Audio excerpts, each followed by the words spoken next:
Благодарам, председателе. Колега Сугаревски, ајде да почнеме прво од аболицијата и пак ќе кажам и ќе завршам со тоа. Аболицијата е законска, а дали требаше да има, не требаше да има.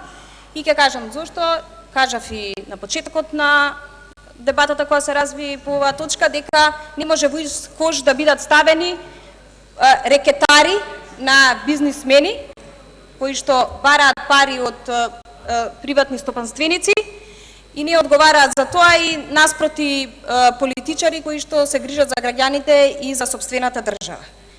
Слушам, викате, вчера имало народ, а претходниот ден ви кажувавте, знаете, ке имаме бројка, па уште се меревте и со годишната конференција на Унија на жени, помеѓу мене и вас беше конверзацијата, да ве потсетам, па ми викавте од Скопје, знаете, 50.000 ќе собереме, па изјавата на вашиот лидер дека автобуси нема да носите, а вчера и автобуси видовме, ама луѓе не видовме.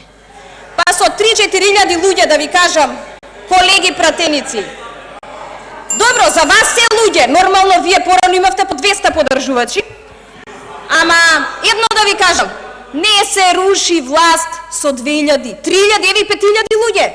Не паѓа влада со 5.000 луѓе. И после гледам, видовте нема луѓе колку што очекувате, па почнавте да кршите, да удирате и да викате.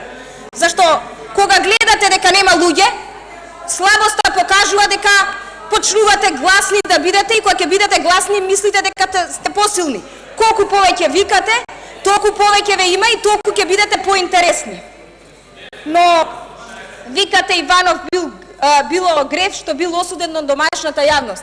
Вие, колеги пратеници од СДСМ, ќе бидете за жалење, бидејќи ќе бидете осудени од идните генерации.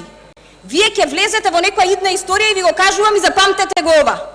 Ама си знаете како. Дали предавници или не, вие си знаете. Вие посегнавте по сопствената држава. Кренавте рака по сопствената нација, по сопствената историја. Ја да сум на ваше место ќе се засрамам, ама тоа е. Викате Иванов ќе влезе во учебниците и вие треба да влезете, ви кажа во учебникот по етика како не треба. Етика за 7 деление има што не треба да се прави.